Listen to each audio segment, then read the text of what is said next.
ಚಂದನ್ ನಿವೇದಿತಾರನ್ನ ಒಂದು ಮಾಡುವಂತ ಪ್ರಯತ್ನವನ್ನ ಮಾಡ್ತೀವಿ. ಚಂದನ್ ಶೆಟ್ಟಿಗೆ ಕೇಳುವಂತ ವ್ಯವಧಾನ ಇದೆ. ಆತ ನನ್ನ ಸ್ನೇಹಿತ, ಅವರಿಬ್ರು ಚೆನ್ನಾಗಿರ್ಬೇಕು ಅನ್ನೋದು ನನ್ನ ಆಸೆ ಅಂತ ಹೇಳಿ ನಟ ಬಿಗ್ ಬಾಸ್ ವಿನ್ನರ್ ಪ್ರಥಮ್ ಹೇಳಿದ್ದಾರೆ.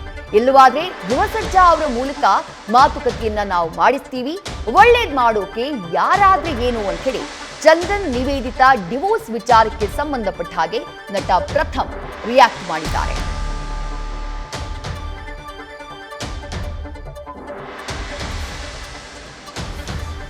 ವಿವೇಚನೆ ಇದೆ, ವ್ಯವಧಾನ ಇದೆ.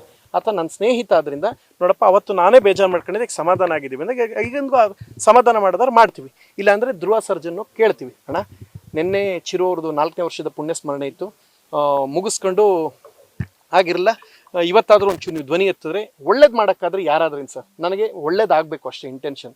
ಯಾರಾದರೂ ಸರ್ ಚೆನ್ನಾಗಿ ಬದುಕು 100 ಜನ ಖುಷಿ ಪಡ್ತಾರೆ ಸರ್, ಜನ ನೋಡಿ ಮೆಚ್ಚೋಂಗಿರ್ಬೇಕು. 4 ಜನ ಏನಾಗಿದೆ ಸೋಷಿಯಲ್ ಮೀಡಿಯಲ್ಲಿ ಕೆಟ್ಟ ಕಾಮೆಂಟ್ ಹಾಕಿ ಹಾಳಾಗಲಿ ಬಿಡು ಅಂತ ಹೇಳೋರು ಜಾಸ್ತಿ. ಅವ್ರ ಮುಂದೆ ಚೆನ್ನಾಗಿ ಬದುಕ್ರಿ ಚಂದನ್, ನನಗೆ ಅದೇ ಆಸೆ. ಅವ್ರು ಗೊತ್ತಿಲ್ಲದೆ ಮದುವೆ ಆದ್ರ ಸರ್, ಗೊತ್ತಿಲ್ಲದೆ ಮದುವೆ ಆದ್ರ.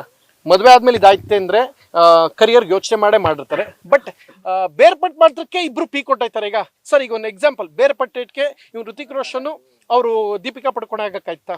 ಇಲ್ಲ. ಬದುಕು ಸುಂದರವಾದ್ದು, ಚೆನ್ನಾಗಿ ಬದುಕಿ ಅಣ್ಣ. ಒಂದು ಶೋ ಮುಖ್ಯನ ಕರಿಯರ್ ಮುಖ್ಯನ ಅಣ್ಣ? ಒಂದು ಶೋ ಮುಖ್ಯನ ಕರಿಯರ್ ಮುಖ್ಯನ? ಅದು ಸಾರಿ, ಒಂದು ಶೋ ಮುಖ್ಯನ ಜೀವನ ಮುಖ್ಯನ? ಜೀವನನೇ ಮುಖ್ಯ ಅಂದರೆ ಚೆನ್ನಾಗಿ ಬಾಳ್ತಾರೆ. ಕರಿಯರ್ ಮುಖ್ಯ, ನಂಗೆ ಶೋ ಮುಖ್ಯ ಅಂದರೆ ಕಷ್ಟ. ಅದು ನಾನು ಹೆಂಗೆ ಬಾಳ್ದ, ಈಗ ನಾನು ಅದೇ ಹೇಳೋದು, ಶೋ ಮುಖ್ಯನ ಜೀವನ ಮುಖ್ಯನ? ಜೀವನನೇ ಮುಖ್ಯ. ಜೀವನದಲ್ಲಿ ಚೆನ್ನಾಗಿ ಬಾಳ್ಬೇಕು. ನಮ್ಮ ಬದುಕು 4 ಜನ ಇವಕ್ಕೆ ನನ್ಗೆ ಇನ್ಬಾಕ್ಸ್ ಹಾಳಾದ್ರು ಇನ್ಸ್ಟಾಗ್ರಾಮಲ್ಲಿ ಮಾಡ್ತಲೇವು ಇಬ್ರು ಸೇರಿಸಿ ನನ್ನ ಮಾತು ಕೇಳಿದಾರ.